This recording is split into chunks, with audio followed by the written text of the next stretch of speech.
आपका खर्चा, आपकी चर्चा, हफ्ता दर हफ्ता हम फिर से लेकर आए हैं न्यूज़ लॉन्ड्री का हिंदी पॉडकास्ट एनएल चर्चा। चर्चा में इस हफ्ते हमारे साथ 4 खास मेहमान जुड़े हैं। उनमें सबसे पहले मैं आपका परिचय कराना चाहूँगा रितेश शुक्ला जी से। वो इस समय दैनिक भास्कर के न्यूज़ एडिटर हैं और ग्लोबल न्यूज़ कोऑर्डिनेटर हैं। आपके रेगुलर होस्ट अतुल चौरसिया भी हमारे साथ गुजरात से जुड़ रहे हैं। वो गुजरात कवर करने गए हुए हैं। स्वागत है आपका अतुल और रितेश। हमारे साथ हृदेश भी जुड़े हुए हैं। आज वो स्टूडियो में नहीं, अपने घर से जुड़े हैं हमारे साथ। स्वागत है आपका हृदेश। आप उन्हें सुनते रहते हैं चर्चा में। और हमारे साथ आनंद भी जुड़े हैं। नमस्कार। हम चर्चा की शुरुआत करें इससे पहले कुछ छोटी छोटी अनाउंसमेंट्स। आप हमें अपना फीडबैक सुधार के लिए, अगर आपको कुछ अच्छा लगा वो बताने के लिए भेज सकते हैं podcasts@newslaundry.com ईमेल एड्रेस पर। मैं फिर से बताता हूँ, podcasts@newslaundry.com, और सब्जेक्ट लाइन में एनएल चर्चा लिखना ना भूलें। आप हमें फीडबैक हमारी वेबसाइट पर भी दे सकते हैं www.newslaundry.com/podcast-letters पर। दूसरी घोषणा, जैसा कि हमने पिछले 1-2 बार से बताया, हमारे पास 2 कॉपी हैं वॉर ऑफ लंका, अमीश त्रिपाठी की मशहूर किताब है, काफ़ी लोकप्रिय किताब है। तो अगर कोई भी हमारा सब्सक्राइबर या कोई भी व्यक्ति 1 साल का एनुअल सब्सक्रिप्शन किसी को गिफ्ट करता है तो उसको हमारी तरफ से जो साथ में गुडी बैग और वो दिया जाता है, उसके साथ साथ ये किताब भी दी जाएगी। इस पर अमीश त्रिपाठी और अभिनंदन और अतुल के हस्ताक्षर भी हैं। अगर आप किसी को ये गिफ्ट कर रहे हैं सब्सक्रिप्शन, तो अपना पता, अपना फ़ोन नंबर और ईमेल एड्रेस भेजना ना भूलें, जिससे हम आपको ये सप्रेम भेज सकें। दूसरा अनाउंसमेंट है हमारे एनएल सेना प्रोजेक्ट से जुड़ा हुआ। जैसा कि आपको पता है, हिमाचल से हमारी रिपोर्टिंग लगातार रही जब वहाँ वोटिंग हो रही थी, और इस समय गुजरात में वोटिंग की प्रक्रिया चालू है। कल ही पहले चरण का मतदान हुआ है।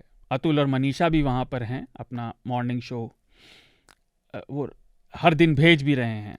तो हमें एनएल सेना प्रोजेक्ट में सपोर्ट कीजिए, क्योंकि आपकी समर्थन से ही हम चलते हैं और इसीलिए हम आपके सरोकार की रिपोर्ट्स ला पाते हैं।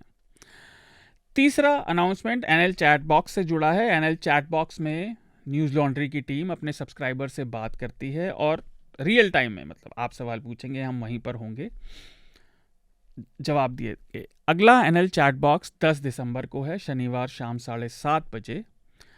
उसमें जाने के लिए आपको वेबसाइट पर जाकर एनएल चैट बॉक्स से जुड़े सेक्शन में लॉगिन करना पड़ेगा और आपको वहाँ पर लिंक मिल जाएगा। और ये केवल हमारे सब्सक्राइबर्स के लिए है। तो आप अगर सब्सक्राइबर हैं या आपका सब्सक्रिप्शन एक्सपायर होने वाला है तो कृपया उसको बनाए रखें, और 10 दिसंबर शनिवार को मिलते हैं।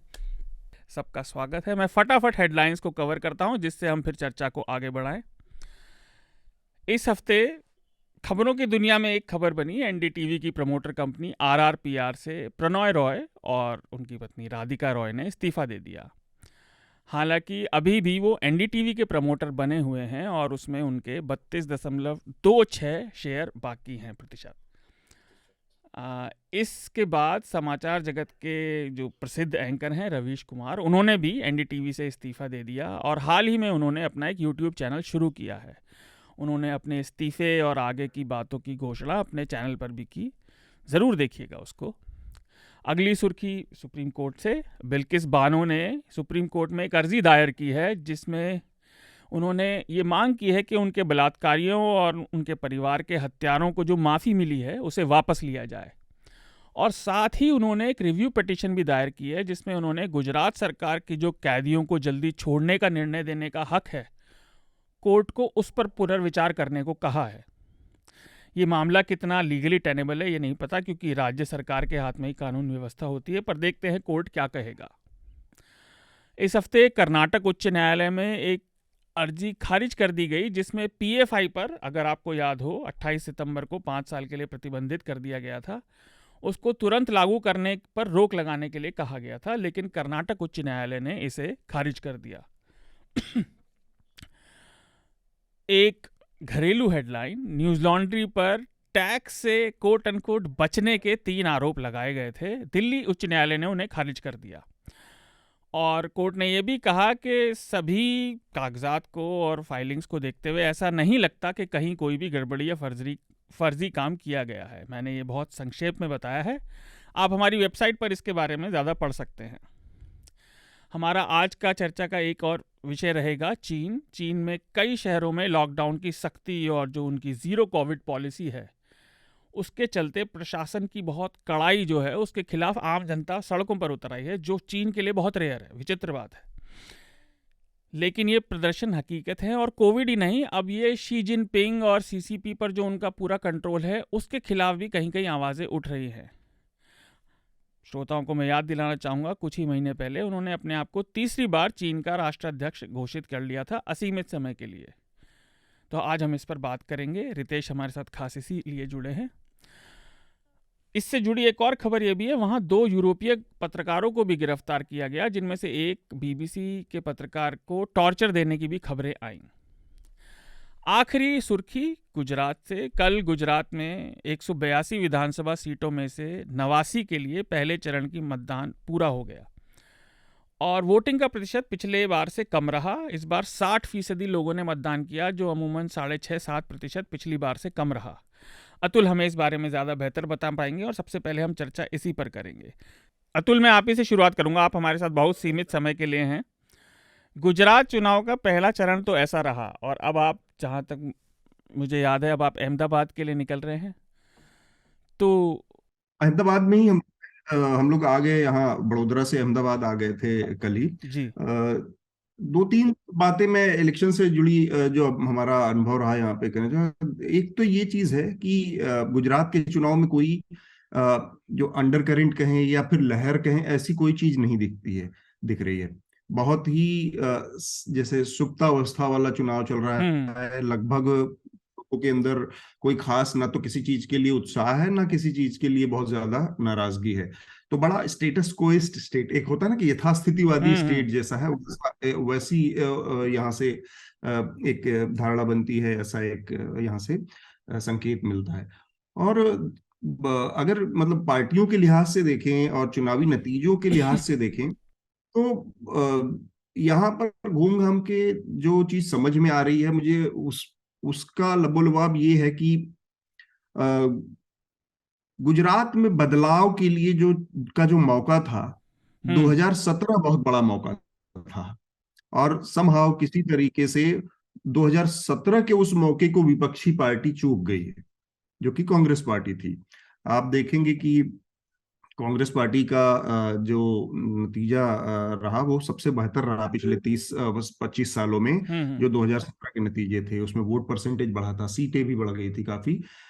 लेकिन वो मौका चूक गई किसी भी तरीके से, चाहे वो कहें कि रणनीतिक चूके हुई, चाहे कैंडिडेट्स के लेकर चूके हुई, चाहे दूसरी तरफ जो भारतीय जनता पार्टी थी उसके संसाधन बहुत असीमित थे और उसके पास मोदी के रूप में एक बहुत पॉपुलर नेता था जिसने आखिर मोमेंट पे आके किया, क्योंकि उस समय कई सारी चीजों से बहुत भयानक नाराजगी थी, जिसमें जीएसटी जैसी चीज थी, जिसमें नोटबंदी जैसी चीज थी।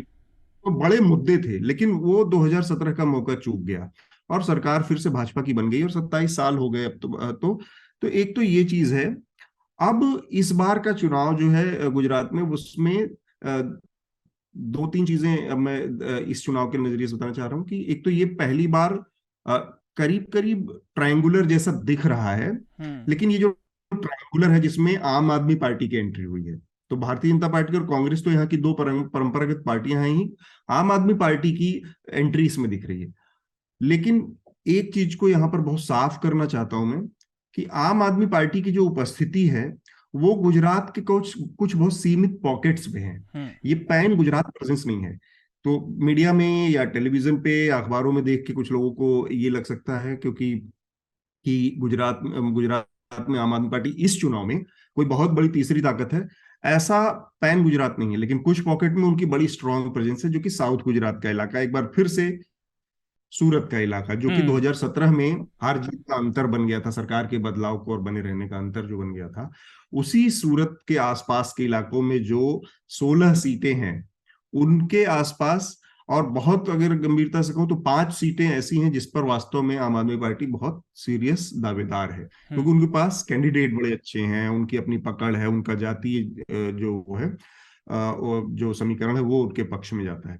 बाकी स्टेट के दूसरे हिस्सों की बात करें, सौराष्ट्र में या नॉर्थ गुजरात में या सेंट्रल गुजरात में, वहां पर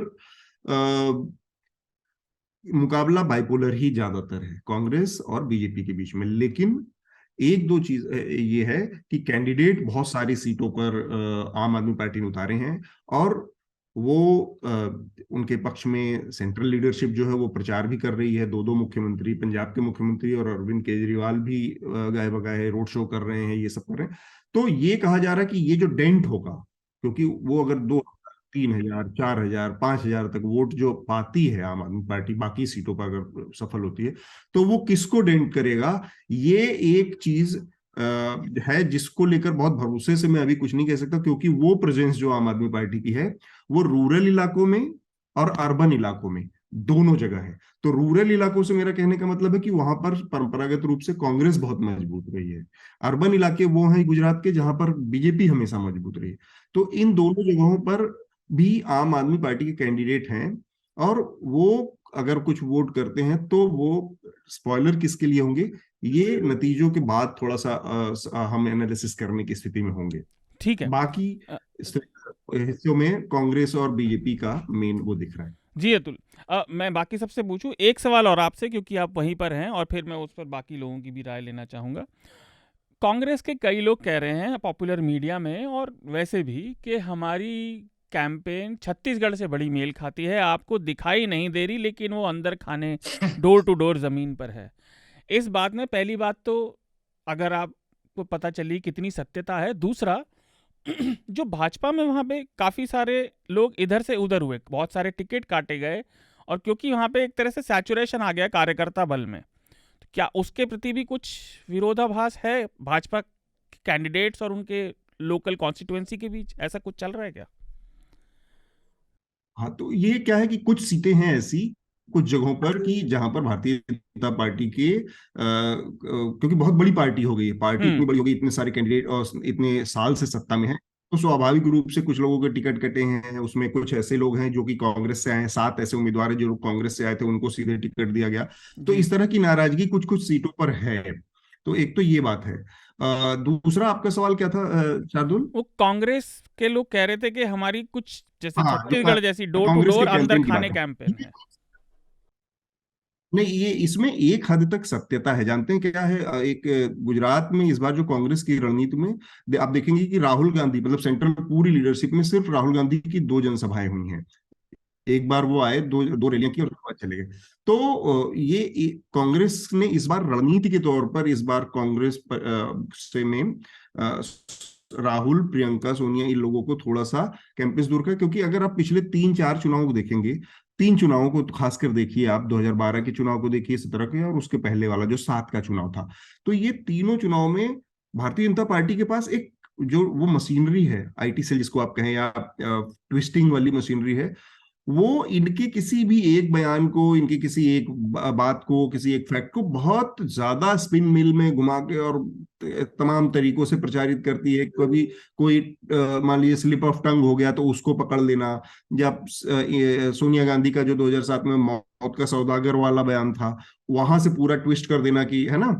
तो इस तरह की चीजें हर इलेक्शन में हो रही थी, 7 में भी हुई, 12 में भी हुई। तो उससे बचने के लिए कांग्रेस पार्टी ने एक एक तरह की रणनीतिक वो फैसला लिया है, ऐसा दिख रहा है, और जैसा पार्टी कहती भी है कि सेंट्रल लीडरशिप को दूर रख के लोकल लीडरशिप के हाथ में सारे कैंपेन को उन्होंने दिया है कि वो समझे हो। और जो गांव गांव में डोर टू डोर वाली बात है, यहाँ पर खाटला करके एक वो होती, खाटला सभा गांव गांव में, वो कांग्रेस ने बहुत सारी की है, मतलब बहुत ज्यादा की, ये लोग बताते हैं अपने स्ट्रांग होल्ड में। तो इसलिए जो जो मीडिया का, पीआर का, टेलीविजन का, वहां पर जो प्रेजेंस है वो कांग्रेस पूरी तरह से गायब दिखती है, ये बात सच है। लेकिन ग्राउंड पे जो उनके परंपरागत सीटें रही हैं, जो 40, 50, 60 सीटें हर हर चुनाव में आती रही हैं, वहां पर उनकी प्रेजेंस और उनका कमिटेड वोटर अभी भी मौजूद है, उसमें कोई। लेकिन एक चीज इसका असर पड़ता है कि कल नरेंद्र मोदी ने अहमदाबाद में 38 किलोमीटर लंबा एक रोड शो निकाल दिया। अब देश के सारे चैनल, देश के यहाँ के गुजरात के लोकल सारे चैनल उसको वॉल टू वॉल कवरेज दे रहे हैं, मिनट बाय मिनट, कहाँ जाए, गए, कहाँ पहुंचे। तो इससे क्या होता है कि आखिरी टाइम पे आप देख रहे हैं कि एक एक फेज में 89 सीटों पर मतदान हो रहा है और प्रधानमंत्री एक हिस्से में रोड शो निकाल रहे हैं।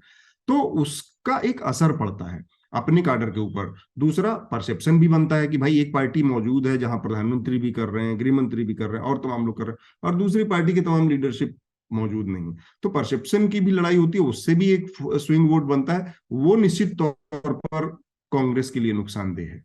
अच्छा रितेश, मैं आपसे पूछना चाहूँगा इसी से जुड़ा सवाल। जैसा अतुल ने अभी बताया, तो आप गुजरात चुनाव पे जैसा आप देख रहे हैं, अपने अनुभव के हिसाब से क्या चलेगा, और मध्य प्रदेश काफ़ी हद तक द्विदलीय है, टू पार्टी स्टेट है गुजरात की तरह।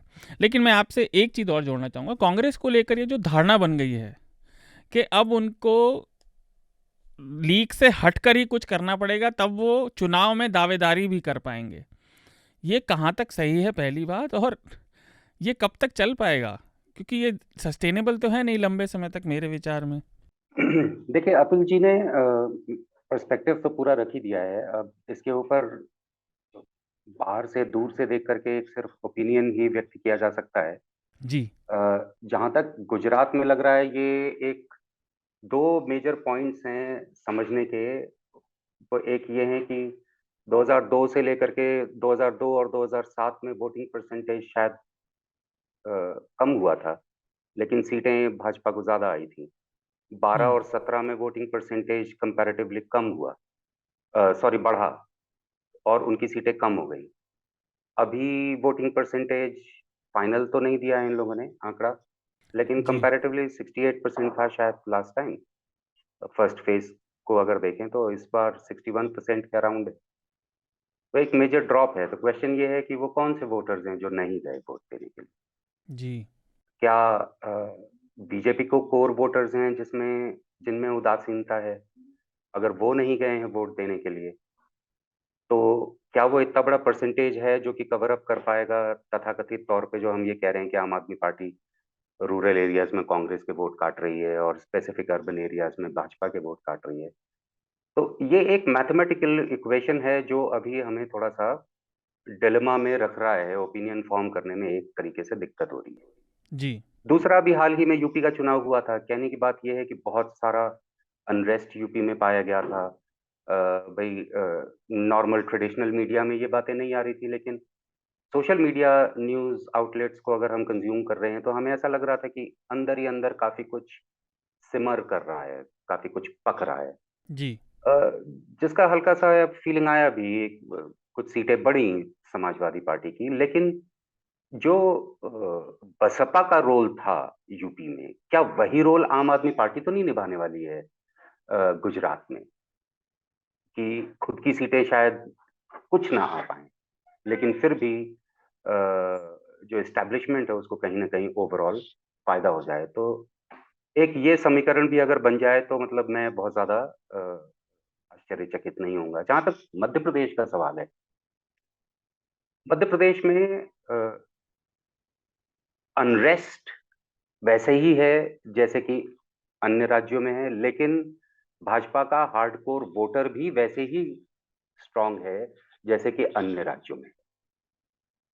लेकिन खरीद फरोख्त करके पिछली बार की सरकार को गिरा दिया जाना, इसका 10 लोगों में से बात कीजिए तो 4-5 लोगों के मुंह से ये चर्चा निकल ही आती है कि नहीं, अगर चुनी हुई सरकार थी तो उसको कंटिन्यू करने दिया जाना चाहिए था। ये जबरदस्ती हैंड आर्म ट्विस्टिंग करके सरकार गिरा करके खुद को स्थापित कर देना, ये उचित नहीं है। अब इसका खामियाजा क्या होगा अगले साल के चुनाव में? 2023, अब तो एक साल भी नहीं रह गया, ऑलमोस्ट एक ही साल है अगर टोटल देखें तो गुजरात के चुनाव के रिजल्ट्स और हिमाचल के चुनाव के रिजल्ट्स क्या होते हैं, इसका मुझे लगता है असर एक एक जो परसेप्शन क्रिएशन में जो असर होगा मध्य प्रदेश में, वो अच्छा खासा होगा। अच्छा, ठीक। हृदेश, तो गुजरात पे आपका कमेंट लेते हुए मैं आपसे एक चीज़ और पूछना चाहता हूँ कि आम आदमी पार्टी जो ये कह रही है कि हम सेलेक्टिवली मतलब वो तो नहीं कह रहे, लेकिन साफ दिख रहा है कि बहुत सेलेक्टिव लड़ाइयों में उतर रहे हैं, वो देख देख के उतर रहे हैं कहाँ उनके चांसेस हैं। और मैं गुजरात में, फुल डिस्क्लोजर, मैं रह चुका हूँ, तो मेरे वहाँ बहुत मित्र हैं। तो मेरे मित्र कई बता रहे हैं कि कई बार लोग चाह रहे हैं कि भाजपा जीतेगी, भाजपा बहुत लंबे मार्जिन से आगे है वोट शेयर में अभी तक के आंकड़ों में जो पुराने हैं ओपिनियन पोल्स में, लेकिन लोग चाह रहे हैं कि दूसरे नंबर की पार्टी में कहीं आम आदमी पार्टी अब दिखने लगे। वो मतलब ऑपोजिशन से ज़्यादा बोर हो चुके हैं बजाय सत्ता दल के। क्या आपको कुछ ऐसी खबर मिल रही है? तो मैं ये कहना चाहता हूँ कि इस सवाल का मैं जो जवाब देना चाहता था वो कुछ और जानकारियां देना चाहता था, और अतुल के लिए मेरे जी पास जी। एक सवाल भी है। लेकिन आम आदमी पार्टी चुनाव लड़ना जानती है, आम आदमी पार्टी मैदान में उतरना जानती है, और ये आम आदमी पार्टी के जो खिलाफ जो है एक जो ये बात कहना कि वो वहां आ जाते हैं जहां पर हम हार रहे हैं, तो राजनीति ऐसे नहीं चलती। राजनीति में कोई भी अपना ग्राउंड सीड नहीं करता है। प्रधानमंत्री इसका सबसे बड़ा उदाहरण है, वो पर्सनली अपना ग्राउंड सीड नहीं करते अपने अपोनेंट्स के लिए अपनी पार्टी के भीतर। तो राजनीति जो है वो जैसे कहते हैं ना, इट्स आर्ट ऑफ पॉसिबल, तो उसको वो संभव बनाने का ही खेल है। तो ये कहना बहुत मुश्किल है जो सवाल आपने पॉइंटेड पूछा, पर हाँ, आम आदमी पार्टी अभी भी उनके ट्वीट्स देखिए, उनके समर्थकों के, वो कह रहे हैं कि बीजेपी हार रही है, हम जीत रहे हैं। तो वो जानते हैं कि किस तरह से भाषा का इस्तेमाल किया जाता है। इसको मैं राहुल गांधी को दूर रखने की बात जो अतुल कह रहे थे उससे जोड़ूंगा, क्योंकि एक पहाड़ी स्टेट जो है हिमाचल, उस पर मेरा ज्यादा अध्ययन है। हिमाचल में, उत्तराखंड जिस स्टेट से मैं आता हूं, उसके बनस्पत पोलराइजेशन करना कठिन है धार्मिक रूप से। जी तो हिमाचल में बीजेपी बहुत कठिन स्थिति में है, उसके बावजूद ये रणनीतिक रूप से कांग्रेस ने अपनाया कि राहुल गांधी को वहां भी नहीं भेजा।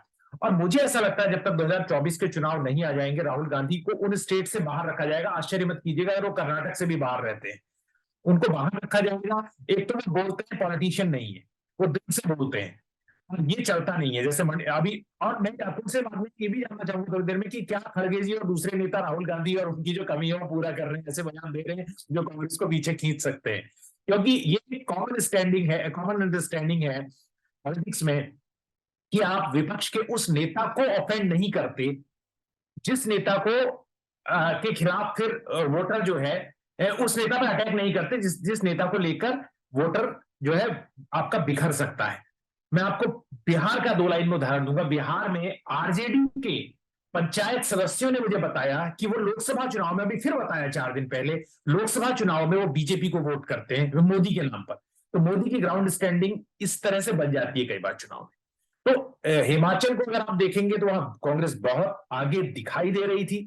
उत्तराखंड के तरह छोटा राज्य है, लेकिन वहां पर पोलराइजेशन के लिए ग्राउंड नहीं है। उत्तराखंड में हिंदू मुस्लिम का हरिद्वार, देहरादून, हल्द्वानी इनकी वजह से काफी है, लेकिन हिमाचल में ऐसा नहीं है।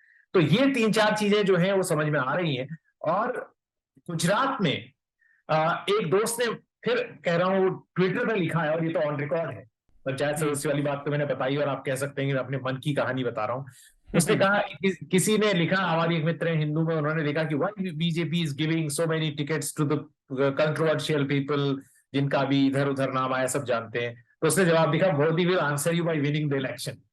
तो जितने भी हम एनालिसिस करते हैं, हमने देखा है यूपी में बहुत तगड़ी लड़ाई हुई थी, लेकिन अल्टीमेटली बीजेपी चुनाव जीत कर जवाब देती है। तो ये एक चीज है, अब उसको आप किस तरह से देखते हैं उसके लिए 2 घंटे का अलग से डिस्कशन हो सकता है, लेकिन अभी मुझे सिर्फ इतना ही कहना पड़ेगा। आनंद, आपसे मैं ये जानना चाहता हूँ, जैसा रिदेश ने कहा, राजनीति में ये 2 चीज़ें हैं, एक तो ओपिनियन प्रोपेगेंडा और दूसरा चुनाव लड़ने की कला। जो ऑन ग्राउंड आपकी एबिलिटी है, आपकी क्षमता है चुनाव लड़ पाने की, और उनको अच्छे से लड़ पाने की। ऐसा नहीं केवल नाम के लिए आपने खड़ा कर दिया। क्या तो ये देखकर लग रहा है कि कांग्रेस को अब अपना मूलतः चुनाव लड़ने का तरीका बदलना पड़ेगा अगर उसे कंटेस्ट में रहना है? और दूसरा ये कि राहुल गांधी अगर इन सबसे बाहर रहेंगे तो क्या ये डर नहीं पैदा होगा कि वो ओवरशैडो हो जाएंगे किसी से अपनी ही पार्टी में?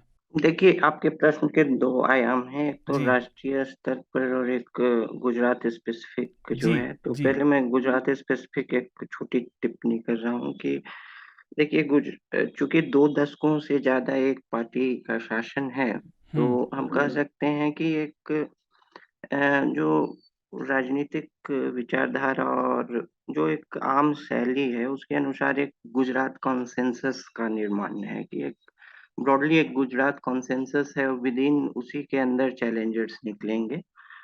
जैसे कि हिंदी पट्टी राज्यों, खासकर तो जो बिहार और उत्तर प्रदेश में एक मंडल कॉन्सेंसस पिछले 3 दशकों से है कि और भी जो राष्ट्रीय पार्टियां भी जो चैलेंजर्स बनी वो ब्रॉडली एक मंडल कॉन्सेंसस के अंदर ही हैं और उसी के अंदर काम की। तो गुजरात में भी एक तरह से कॉन्सेंसस अभी कुछ बड़े मुद्दों पे है कि ये यही यही जो है धारा है। अब उसमें गवर्नेंस में फेलियर्स या और कई मुद्दे या एक एंटी इनकम्बेंसी एक अपने आप में एक धारा होती है, इसका ही निर्माण हो सकता है। जैसे जैसे अब बंगाल में ही देखें कि 3 दशकों से भी ज्यादा जो सरकार रही उसको एक ब्रॉडली जो कॉन्सेंसस था वो ममता बनर्जी ने जो फिर है कि उसको विद इन लेफ्ट कॉन्सेंसस ही मात दिया था कि सिंगूर और फिर और भी जगह जो आंदोलन हुए,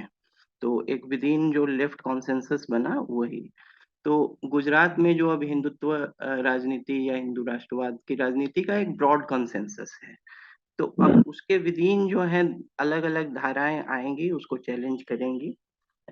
उसका डिफरेंट वर्जन्स आएगा, लाइटर, सॉफ्टर या थोड़ा हार्डकोर, या फिर गवर्नेंस पे उसको हटाया जा सकता है। तो वो एक है। इसलिए जो अतुल बता रहे थे कि 2017 में कांग्रेस के पास गवर्नेंस के मुद्दे पे ज्यादा एंटी इनकम्बेंसी का लाभ लेने का चांस था, और उसने और हालांकि मध्य प्रदेश, छत्तीसगढ़ और राजस्थान में कांग्रेस ने सरकार बनाई, लेकिन सबसे क्रेडिबल जो कैंपेन था वो गुजरात का था।